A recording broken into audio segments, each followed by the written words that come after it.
नमो नमः। नमस्कारः। वंदे संस्कृत मातरम। मैं हूँ डॉक्टर सुनीता थत्ते और आज की क्लास में मैं आपको पढ़ाने जा रही हूँ प्रारंभिक रचनानुवाद कौमुदी के अभ्यास 4 का दूसरा भाग अर्थात क्रियात्मक वाला भाग। और यदि हम लेसन के हिसाब से समझें तो लेसन 9। आपको ये बता दूं कि ये लेसन से अभ्यास को हम कैसे ढूंढ सकते हैं।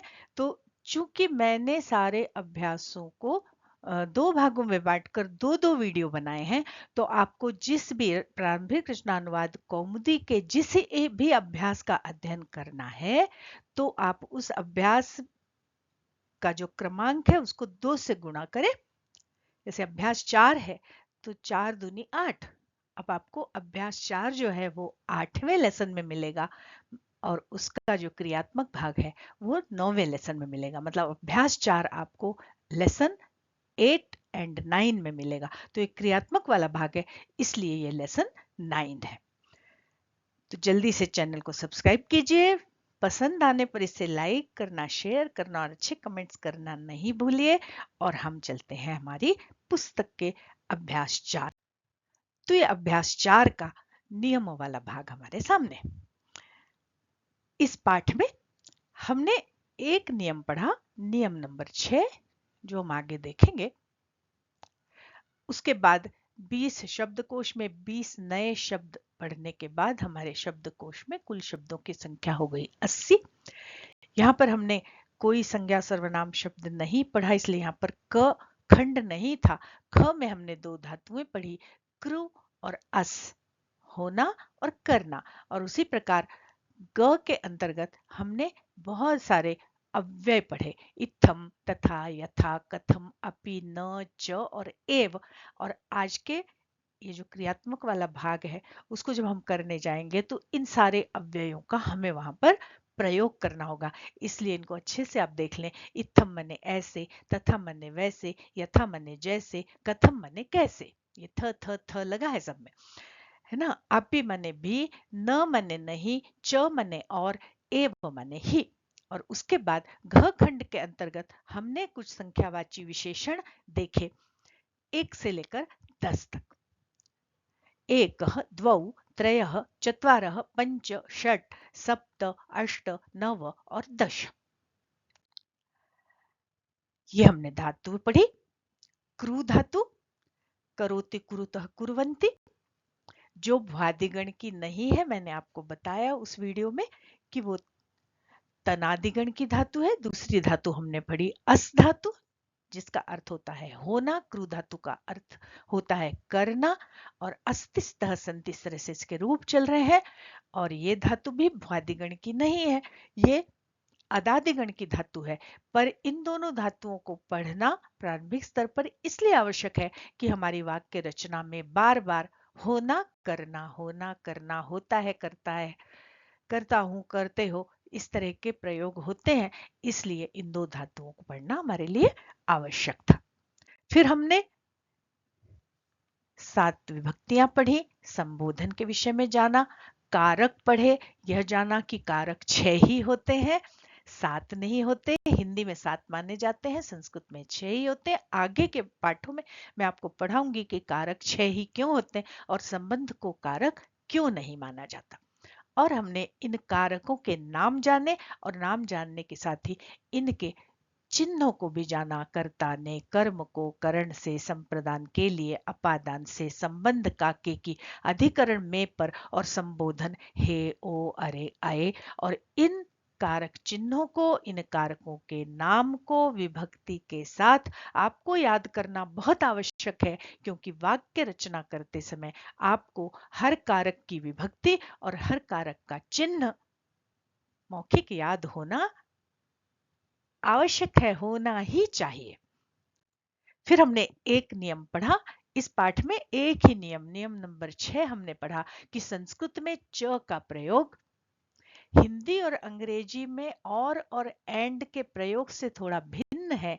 यहाँ पर संबंधित पद के अंतिम पद के पूर्व में च नहीं लगता। जितने भी संबंधित पद हैं उन पदों के सबसे अंत में च का प्रयोग होता है। जैसे फल और फूल, तो फलम पुष्पम च। फलम च पुष्पम ऐसा संस्कृत में नहीं लिखा जाता। रामः कृष्णः च, बालकः बालिका च, मतलब ये तो दो शब्दों के बीच में जब च का प्रयोग है उसके उदाहरण है। पर हमको अगर 3 या 4 पदों की भी बात करनी है तो भी च अंत में ही लगेगा। जैसे रामः लक्ष्मणः भरतः शत्रुघ्न, राम लक्ष्मण भरत शत्रुघ्न। तो भरत और शत्रुघ्न हिंदी में हम ऐसा बोलते हैं, पर संस्कृत में हम कहेंगे रामः लक्ष्मणः भरत शत्रुघ्न च। ये च हम बाद में लगाते हैं। इसी तरह धर्म अर्थ काम मोक्ष च, धर्म अर्थ काम और मोक्ष। तो ये भी नियम आपको हमेशा ध्यान में रखना है कि वाक्य रचना करते समय हम च को पद के अंतिम पद के पूर्व में नहीं लगाते, अंतिम पद के पश्चात लगाते हैं। और आइए अब हम चलते हैं क्रियात्मक वाले भाग की ओर। तो ये क्रियात्मक अभ्यास आपके सामने है। लट लकार की यहाँ बात हो रही है और मुख्य रूप से इस पाठ के दो विशिष्ट धातुएं हैं इस पाठ में, क्रू और अस। और इसी से संबंधित अनुवाद हमें ज्यादा करने हैं और साथ ही संख्या से संबंधित अनुवाद करने। यहाँ पर कुछ उदाहरण के वाक्य दिए हैं, देखिए। अत्र एकः बालकः अस्ति, बालकः एक वचन, अस्ति एक वचन, एकः एक वचन पुल्लिंग। अत्र द्वौ मनुष्यौ स्तः, मनुष्यौ जब द्विवचन तो क्रिया भी द्विवचन और ये द्विशब्द भी पुल्लिंग द्विवचन में है। अत्र त्रयः नृपाः सन्ति, नृपाः बहुवचन तो सन्ति भी बहुवचन। अस्ति स्तः सन्ति, बालकः मनुष्यौ नृपाः। तो ऐसे हमें संयोजन करना है। अब यहाँ संख्या के बारे में उदाहरण है। चत्वारः ग्रामाः, पंच पुस्तकानि, षट् पुष्पाणि, सप्त बालिकाः, अष्ट गृहाणि, नव विद्यालयाः और 10 पाठशालाः। तो इस तरह से आपको शब्दों के साथ या विशेषणों के साथ संख्यावाची विशेषणों का प्रयोग करके वाक्य बनाने हैं इस पाठ में। अब देखिए क्रू धातु का प्रयोग। सह किम करोति, वह क्या कर रहा है। सह पठति, वह पढ़ रहा है। त्वम किम करोषि, तुम क्या कर रहे हो। अहम भोजनम करोमि, मैं भोजन कर रहा हूं। सह अपि अत्र पठति, वह भी यहाँ, अत्र एव पठति, वह भी यहाँ ही पढ़ रहा है। देखिए अपि अत्र एव तीन तीन अव्ययों का प्रयोग हुआ है। अब जहाँ क्रू धातु हमने पढ़ी, करोति कुरुतः कुर्वन्ति, करोषि कुरुतः कुरुतः, करोमि कुर्वः कुर्मः। तो देखिए सह था तो करोति, त्वम है तो करोषि और अहम है तो करोमि। इस तरह से हमको याद रख के हमको कर्ता के साथ क्रिया का संयोजन करते हुए इन वाक्यों का संस्कृत में अनुवाद करना है। तो चलिए हम चलते हैं दूसरी स्लाइड पर हाँ, अनुवाद वाली स्लाइड पर जाने से पूर्व यदि आपने अभ्यास 4 के नियमों वाला वीडियो अर्थात लेसन 8 का वीडियो नहीं देखा है तो पहले जाकर उस वीडियो को देखकर वहां नियमों को भली भांति समझ लीजिए। उसके बाद अगली स्लाइड पर जाकर आप बहुत अच्छी तरह अनुवाद कर सकते हैं। ये देखिए यहाँ पर कि बहुत सारे वाक्य दिए हुए हैं 1 से लेकर 25 तक। इसके 3 भाग हैं, क खंड, ख खंड और ग खंड। तो मैंने इन वाक्यों को अलग अलग लिख लिया है ताकि आपको इनके अनुवाद अच्छे से करके बताए जा सके। तो हम चलते हैं पहले क खंड के वाक्यों की ओर। ये देखिए क खंड का वाक्य है, अस धातु का यहाँ पर प्रयोग है। वह है, वह सह है, अस्ति, सह अस्ति। वे दोनों हैं और वे दोनों वहां हैं। तो वे दोनों हैं तो सह की जगह द्विवचन का सर्वनाम हो जाएगा तौ, और अस धातु का भी प्रथम पुरुष द्विवचन लगेगा तौ स्तः, और वहां के लिए हमारे पास अव्यय है तत्र। तो तौ तत्र स्तः। सब बालक यहाँ हैं, सब बालक माने बहुत सारे बालक। यहाँ पर सब शब्द का प्रयोग वो बहुवचन के अर्थ में कर रहे हैं बार बार। वैसे सब के लिए सर्वनाम होता है। आगे हम जब वो सर्वनाम पढ़ लेंगे तब हम सब के लिए सर्व का प्रयोग करेंगे। यहाँ पर सब का अर्थ है बहुत सारे। तो सब बालक यहाँ है, तो बालक का बहुवचन हो गया बालक, और फिर क्रिया भी अस्ति स्तः सन्ति। बालकाः सन्ति, कुत्र सन्ति? अत्र, यहाँ है। तो बालकाः अत्र सन्ति। तू कहाँ है? त्वं कुत्र असि? ये प्रश्न हो गया। अगले अनुवाद देखिए। तुम दोनों यहाँ हो, तुम दोनों युवाम यहाँ हो, अत्र स्थः असि स्थः, और बहुवचन में स्थ, तुम सब यूयम कहाँ हो, कुत्रस्थ, यूयम कुत्रस्थ। मैं बालक हूं। अब मैं उत्तम पुरुष आ गया तो क्रिया उत्तम पुरुष की लगेगी। मैं, हम दोनों, हम सब। ये देखिए, मैं, हम दोनों, मैं, हम दोनों, हम सब। तो अहम, आवाम, वयम, और हम आवाम वयम के साथ उत्तम पुरुष की तीनों क्रिया लेंगे। अस्मि, स्वः, स्मः। मैं बालक हूं, अहम बालकः अस्मि। हम दोनों भी यहाँ ही हैं। हम दोनों माने आवाम भी, अपि यहाँ, अत्र, ही एव स्वः। आवाम अपि अत्र एव स्वः। हम सब मनुष्य हैं। वयम मनुष्याः स्मः। अस्मि, स्वः, स्मः। अब देखिए, ख खंड के अंतर्गत क्रू धातु का प्रयोग है। पिछले वाले खंड में हमने अस धातु का प्रयोग किया, यहाँ पर हमें क्रू धातु का प्रयोग करना है। वह क्या करता है? वह के लिए है सह। क्या, किम करता है? करोति। सह किम करोति? वे सब भोजन करते हैं। वे सब माने ते भोजनम कुर्वन्ति। वे सब भोजन करते हैं। तू, त्वम, तो अब मध्यम पुरुष का करता आया तो क्रिया भी मध्यम पुरुष की हो जाएगी। करोषि, त्वम करोषि, तू करता है। तू क्या करता है? त्वम किम करोषि। बहुवचन, तुम सब क्या करते हो? तो त्वम युवाम यूयम, और करोषि कुरुथः कुरुथ, यूयम कुरुथ। तुम सब क्या करते हो? यूयम किम कुरुथ, मैं भोजन करता हूं। अहम भोजनम करोमि, ये उत्तम पुरुष का कर्ता आ गया तो क्रिया भी हम उत्तम पुरुष की लगाएंगे। अहम भोजनम करोमि। हम राज्य करते हैं। वयम, हम सब, हम माने हम सब, बहुवचन, तो अहम आवाम वयम। वयम राज्यम कुर्मः। वयम राज्यम कुर्मः। अब हम आए ग खंड पर। अब यहाँ ग खंड में 1 2 3 4 जो हमने संस्कृत की संख्याएं पढ़ी, उन संख्याओं का प्रयोग करते हुए हमको वाक्य रचना करने के लिए दिया है, वाक्य अनुवाद करने के लिए। ईश्वर एक ही है, तो एक के लिए हमने पढ़ा पुल्लिंग में एकः, ईश्वरः एकः एव अस्ति।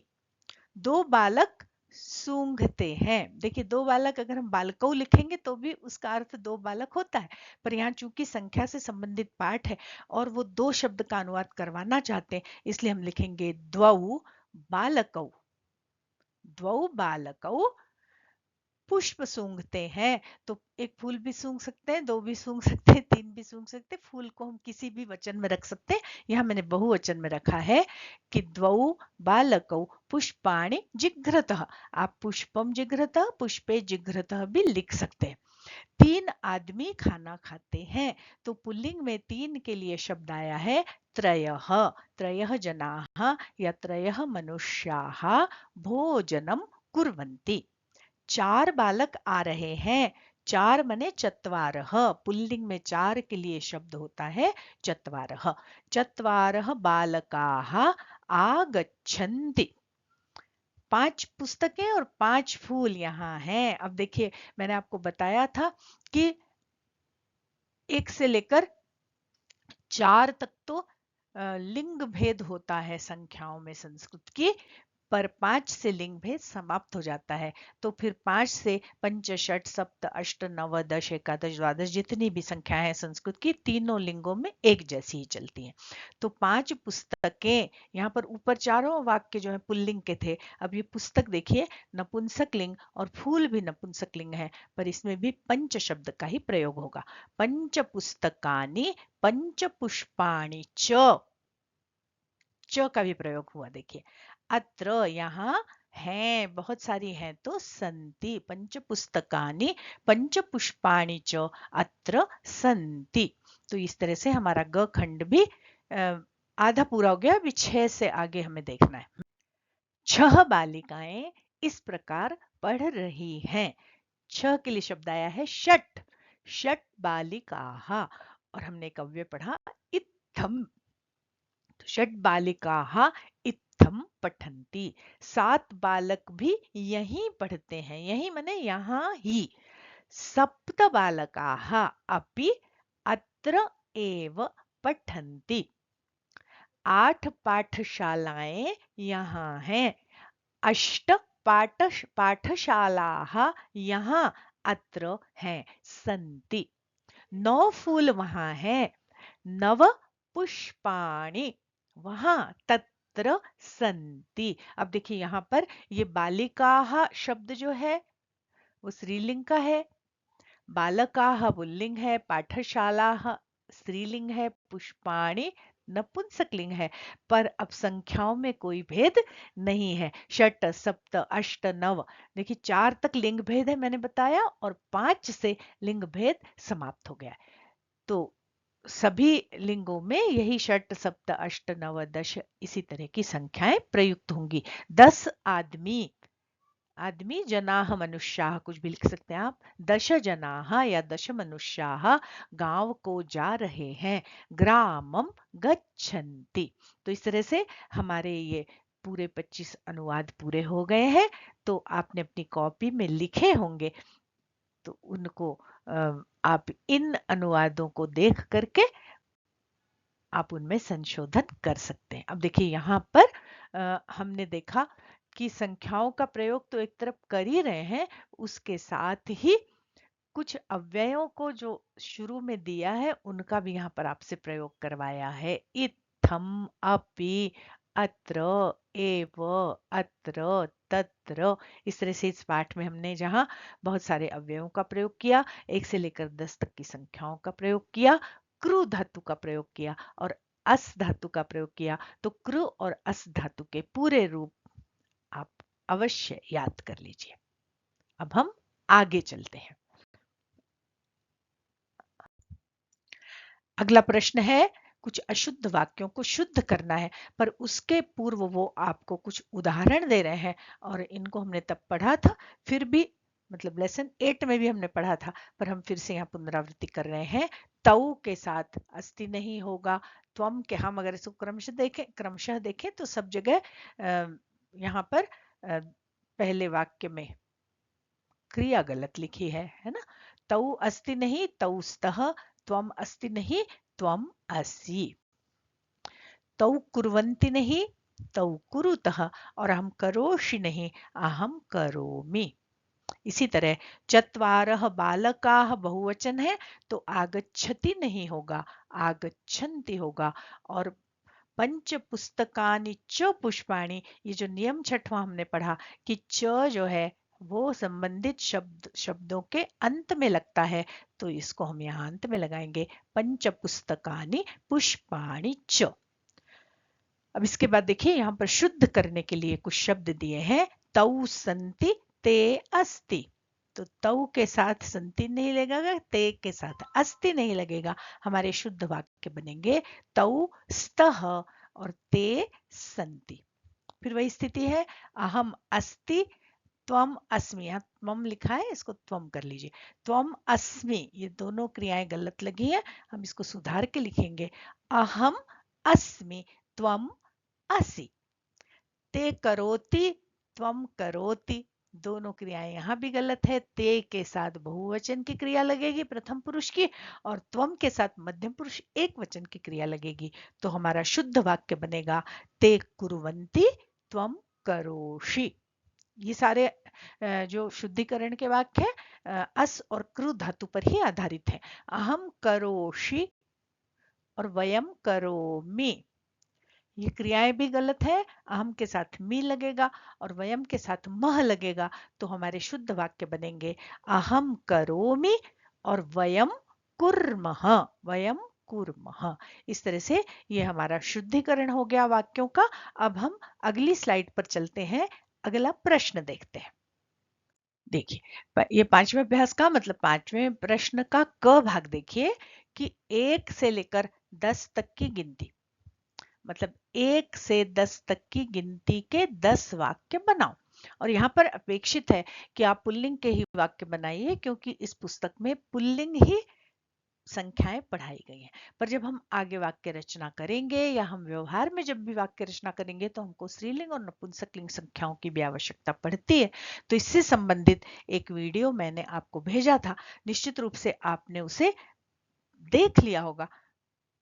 पर अगर आप अभी तक उस वीडियो को नहीं देख पा रहे तो एक बार मैं आई बटन पर फिर से वो दोनों वीडियो लगा रही हूँ, तो आप उस वीडियो को अवश्य देख लें, ताकि भविष्य में भी आने वाले अनुवाद कार्यों में आप लिंग के अनुसार उचित संख्याओं का उपयोग कर सकें। तो अभी पहले हम पुल्लिंग के वाक्य बना रहे हैं 10 तक, उसके बाद हम स्त्रीलिंग के भी बनाएंगे और नपुंसकलिंग के भी बनाएंगे। देखिए, एकः बालकः पठति, द्वौ हस्तौ स्तः, त्रयः बालकाः क्रीडन्ति, चत्वारः छात्राः संस्कृतं पठन्ति।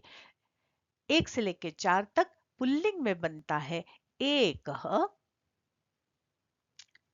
द्वौ, त्रयः और चत्वारः। अब हम देखते हैं कि ये संख्याएं स्त्रीलिंग में कैसे प्रयुक्त होती हैं। हाँ, तो यहां देखिए कि स्त्रीलिंग में क्रमशः 1, 2, 3, 4 के लिए एका, द्वे, तिस्रः और चतस्रः इन पदों का प्रयोग होता है। वाक्य रचना देखिए, एका बालिका पठति, द्वे महिले स्तः, तिस्रः कोकिलाः कूजन्ति, चतस्रः छात्राः पठन्ति। अब देखिए यहाँ पर तिस्र और चतस्र, इनमें देखिए स में र लगा है, रेफ, जैसे हम प्र लिखते हैं, ये स्त्र नहीं है, स्त्री जैसा स्त्र नहीं है, इसको तिस्त्र नहीं कहेंगे, तिस्र कहेंगे, है ना। चतस्र, इसी तरह सहस्र, सहस्र में भी ये र होता है, त्र नहीं होता, ये आगे भी आप लोग ध्यान रखें। अब हम देखते हैं नपुंसक लिंग में ये संख्याएं 4 तक की कैसे लिखी जाती हैं, क्या पद होते हैं। नपुंसक लिंग में होगा एकम, द्वे, त्रीणि और चत्वारि। एकम चक्रम चलति, द्वे फले स्तः, त्रीणि पुस्तकानि सन्ति और चत्वारि वाहनानि चलन्ति। इस तरह से ये 1, 2, 3, 4 के वाक्य हमने बना लिए। अब हमें आगे 5 से 10 तक के वाक्य बनाने हैं और वहां कोई लिंग भेद नहीं है। तो ये अगले वाक्य आपको बड़ी आसानी से समझ में आएंगे। पंच जनाः ग्रामं गच्छन्ति, षट् दर्शनानि सन्ति और सप्त कोकिलाः कूजन्ति। मतलब पंच, षट और सप्त। देखिए यहाँ जनाह शब्द जो है वो पुल्लिंग है, जनाह। दर्शनानि शब्द जो है वो नपुंसकलिंग है और कोकिलाह शब्द जो है वो स्त्रीलिंग है, पर सभी में पंच, षट, सप्त लगेगा। अष्ट बालकाः क्रीडन्ति, 8 बालक खेलते हैं। नव वाहनानि चलन्ति और 10 महिलाः भोजनम पचन्ति। यहाँ पर भी देखिए बालकाः पुल्लिंग, वाहनानि नपुंसकलिंग और महिलाः ये स्त्रीलिंग शब्द है। अब इन शब्दों को कहीं भी ऊपर नीचे कर दें हम, इनके साथ संख्याएं यही चलेंगी, पंच, षट, सप्त, अष्ट, नव और 10। चलिए अब हम अगला प्रश्न देखते हैं। हाँ, पर उसके पहले अगर आपको ये पढ़ाई हुई बातें अच्छे से समझ में आ रही हैं तो जल्दी से इस वीडियो को लाइक करें, अपने मित्रों के साथ शेयर करें और अपने अच्छे अच्छे कमेंट्स करें। और अब चलते हैं हम अगले प्रश्न पर। देखिए ख में देखिए अस और क्रू के लट के रूप लिखो। और हमने अपने पाठ की शुरुआत में मतलब अभ्यास 4 में ये क्रू के रूप देखे थे। करोति कुरुतः कुर्वन्ति, करोषि कुरुतः कुरुथ और करोमि कुर्वः कुर्मः, ये क्रू धातु के रूप थे। और ये अस धातु के रूप अस्तिस्थः सन्ति, असिस्थः स्थ, अस्मिस्वः स्मः, इनको आपको अपनी कॉपी में लिखना है। और अब आप लट लकार के प्रथम पुरुष, मध्यम पुरुष और उत्तम पुरुष तीनों रूपों को अच्छी तरह समझ चुके हैं। तो इससे संबंधित लट लकार का वीडियो मैं आई बटन पर लगा रही हूं, तो आप लोग उस वीडियो को अवश्य देख लीजिए। अगला प्रश्न कह रहे हैं विभक्ति और कारकों के नाम तथा उनके चिन्ह बताओ। तो उसके लिए भी हमने ये चार्ट देखा था अभ्यास 4 में। प्रथमा, द्वितीया, तृतीया, चतुर्थी, पंचमी, षष्ठी, सप्तमी और संबोधन ये विभक्तियां हैं। और ये कर्ता, कर्म, करण, संप्रदान, अपादान और अधिकरण ये कारक हैं। संबंध को का भी की भी आवश्यकता पड़ती है, संबंध को भी जानना होता है। और संबोधन प्रथमा है और इनके चिन्ह है कर्ता ने कर्म को करण से। और मैंने अभी आपको बताया कि ये आपको कॉपी में लिखना भी है। और ये सारी बातें माने ये सारे कारक, इनसे संबंधित विभक्तियां और इनसे संबंधित चिन्ह आपको मौखिक याद होने ही चाहिए वाक्य रचना के लिए।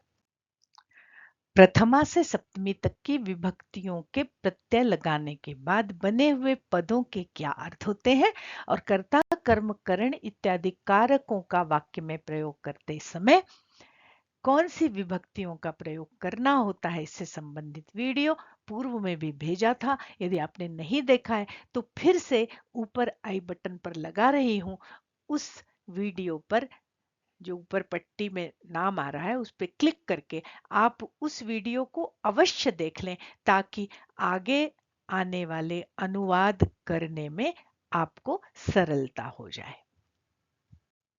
अगला प्रश्न देखिए बहुत सरल सा है, रिक्त स्थानों को भरना है। और अस धातु और क्रू धातु तीनों के 3-3 वाक्य है पुरुष के हिसाब से, प्रथम पुरुष, मध्यम पुरुष और उत्तम पुरुष के। देखिए सह अत्र अस, अत्र अस, तो सह अत्र अस माने सह अत्र अस्ति। अब दूसरे वाक्य में कोई कर्ता लिखा ही नहीं है, अत्र अस लिखा है, तो अत्र अस्ति, अत्र अस्मि, अत्र असि कुछ भी लिख सकते हैं। अत्र संति, हमने यहाँ पर अत्र अस्ति लिखा है। त्वम अस, अहम अस, तो त्वम के साथ लगेगा असि और अहम के साथ लगेगा अस्मि। त्वम असि, अहम अस्मि। स किम कृ, त्वम किम कृ, तो स के साथ क्रू धातु के रूप चलेंगे प्रथम पुरुष में करोति, स किम करोति। और त्वम किम मध्यम पुरुष आ जाएगा, त्वम किम करोषि। इस तरह से ये छठवां प्रश्न भी हमारा पूरा हो गया है और अभ्यास 4 का क्रियात्मक वाला भाग हमारा कंप्लीट हो गया है। अब इसको देखकर आप लोग अपनी कॉपी में किए गए उत्तरों की जांच कीजिए। आज के लिए बस इतना ही। आशा है कि आज के इस पाठ में पढ़ाई गई सारी बातें आपने अच्छी तरह से समझ ली होंगी। बहुत शीघ्र हम मिलते हैं इसी पुस्तक के अभ्यास 5 के नियमों वाले भाग के साथ। तब तक के लिए नमस्कार। वीडियो पर समय देने के लिए बहुत बहुत धन्यवाद। जयतु संस्कृतम, जयतु भारतम, पुनर्मिलामः।